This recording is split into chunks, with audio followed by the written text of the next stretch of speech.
One Zambia, one nation. Good evening and welcome to tonight's edition of Zanis News. My name is Mwangala Kapandula. We take a look at the stories making headlines. Stakeholders call for preservation and proper maintenance of AU monument. Albinism Foundation hails government for humanitarian support. We now have the news in detail. Stakeholders have appealed for the preservation and proper maintenance of the African Union monument in Lusaka, as well as turning it into a tourist attraction. Former Foreign Affairs Minister in the MMD regime, Kelly Walubita, says there is need to maintain and preserve the historical site, which signifies African unity. Chimangeni Banda reports.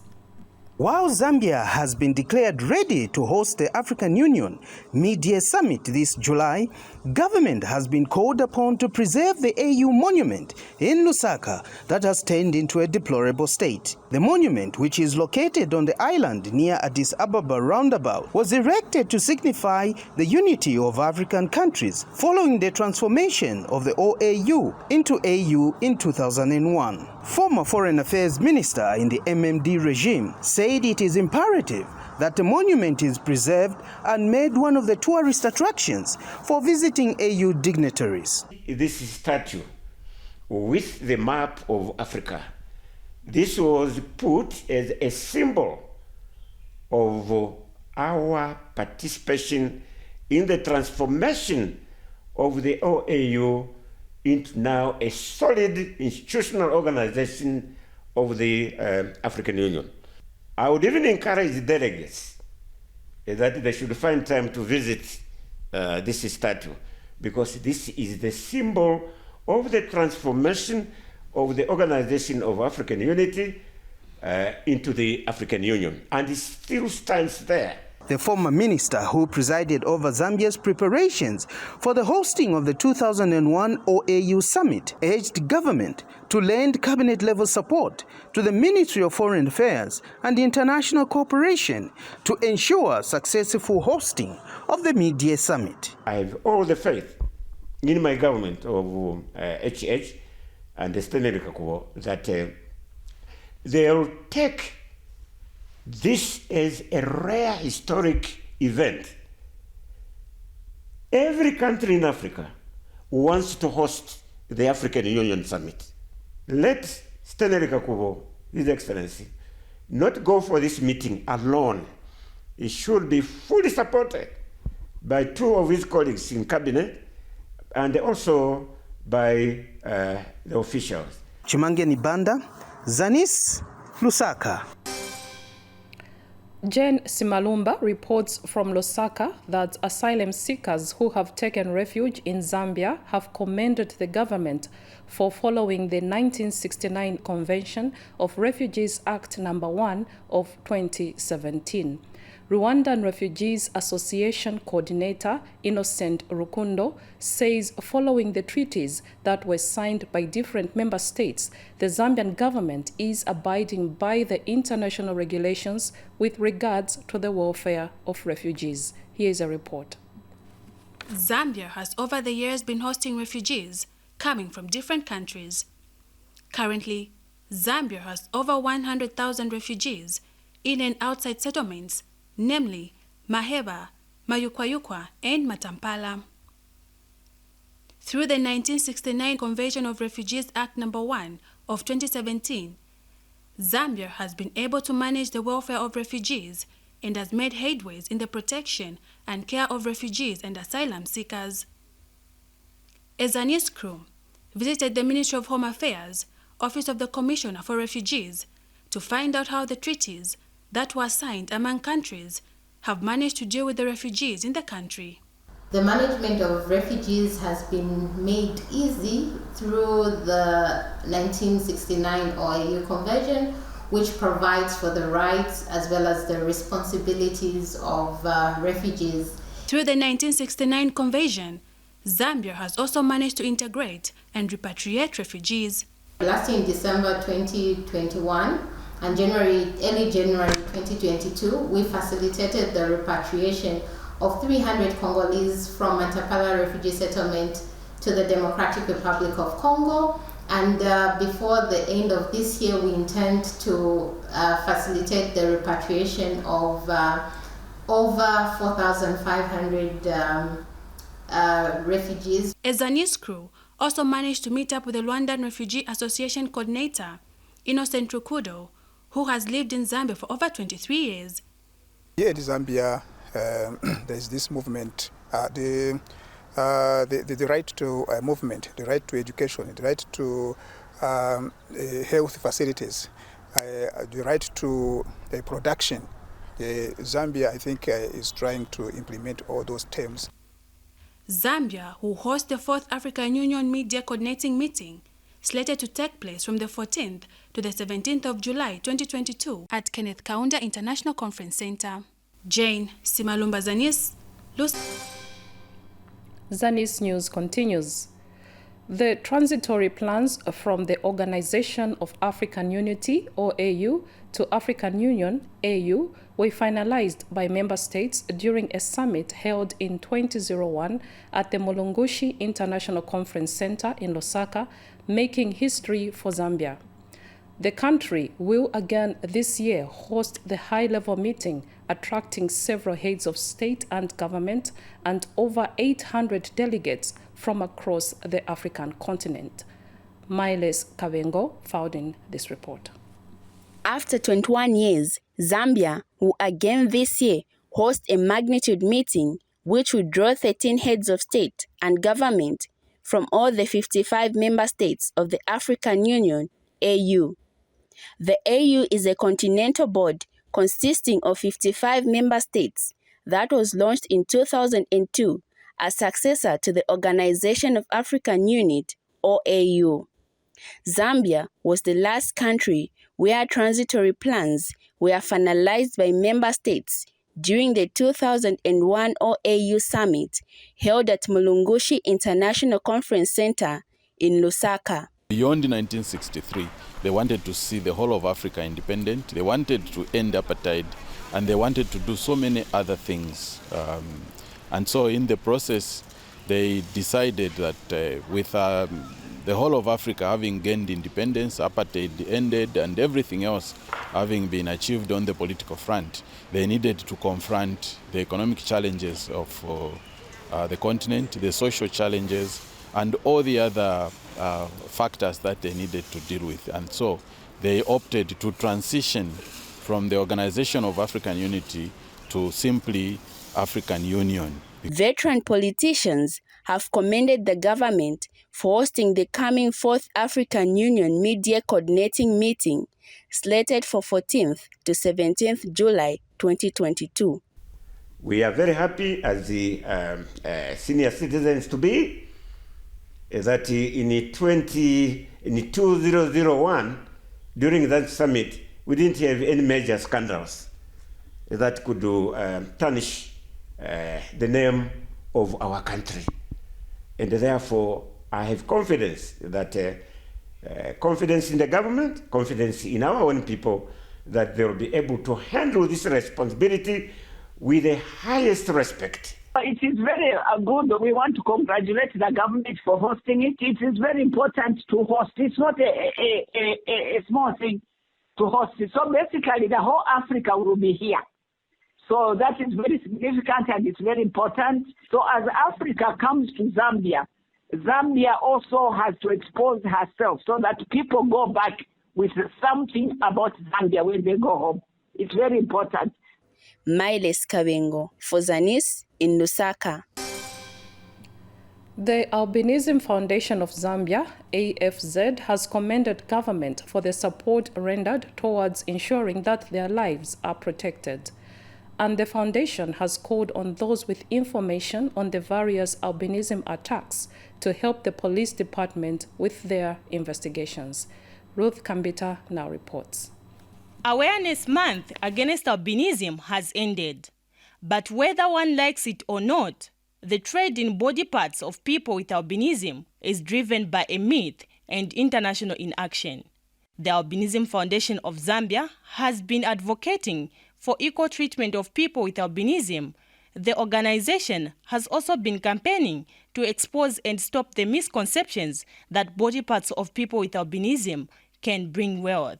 So we strongly condemn that attack, but we have noted that the attacks have shifted to children, because from last year we recorded 3 cases of children who were attacked, and the youngest was 2 years old. And this year we have recorded another case on children. So we want to send a message to parents who have children with albinism that let them be more careful with their children, let them do the necessary precautions. Albinism Foundation of Zambia Media Director Samson Bewe has vowed to continue countrywide sensitization even if the month of activism has ended. We still continue with those activities even if the awareness month has ended, but we still go on to raise more awareness in all the corners of the country. And Mwango Chileshe is full of praise to the government, saying it has continued distributing sunscreen lotion and that it's accessible across the country. We face challenges in terms of health because our skin lack melanin. So it is important that sunscreen lotion is accessible, and I'm very much happy that the distribution of sunscreen started. I just want to say thank you to the government for providing sunscreen to people with albinism. In Zambia, the government is working with non-governmental organizations and civil society, which has resulted in more thorough investigations, new laws, and some convictions. Reporting for Zanis in Lusaka, I am Ruthie Kambida. President Hakainde Hichilema has called for the preservation and protection of traditional shrines and ceremonial grounds across the country from encroachment. And the Zambia Environmental Management Agency, ZEMA, working in collaboration with Column Coal Mining Limited, has pledged the agency's support to ensure that the call by government is realized. Details in this report.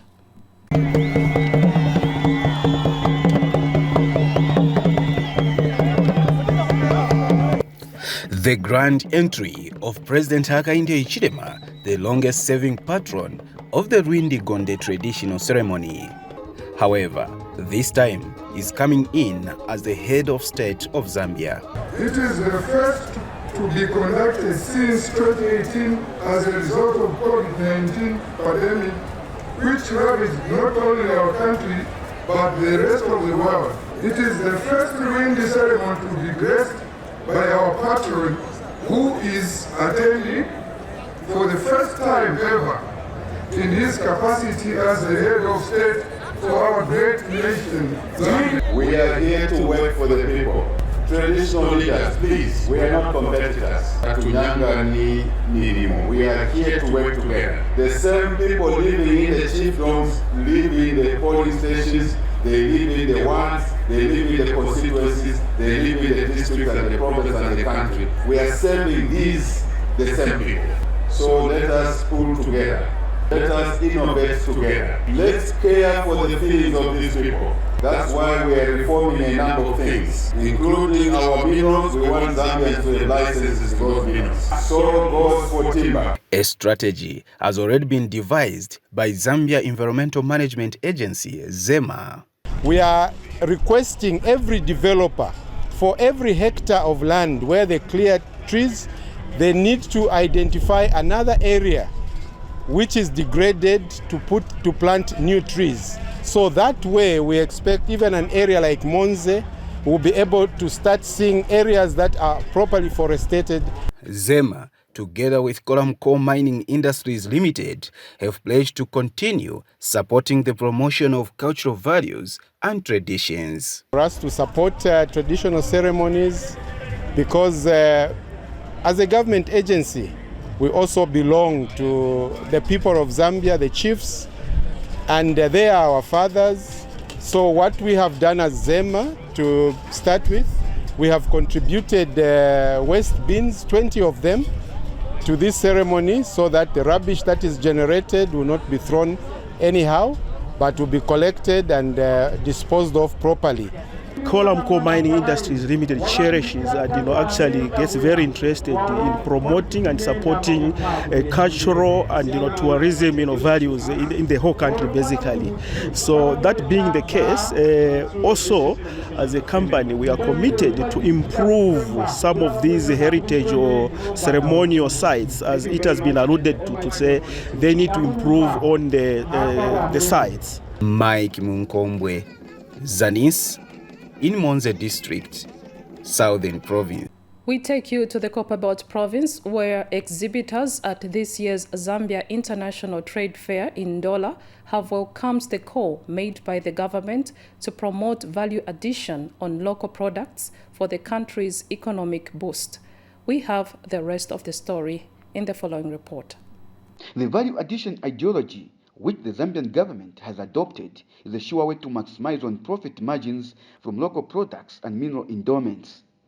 The 56th Zambia International Trade Fair, which has come to an end in Ndola today, was calling on both local and foreign exhibitors to focus on adding value to their products to transform the country's economy. Zambia Consolidated Copper Mine ZCCM Investments Holdings, a company which focuses on Zambia's mining and energy sectors, is ready to embrace the concept. Zambia is one of the countries that is upcoming in terms of gold production, so we want to put Zambia on the map as one of the upcoming gold producers, and not just copper. So it does add to our bottom line in terms of profitability to Zambia Gold, for instance. Raw gold would cost, say, about $4,000 per kg.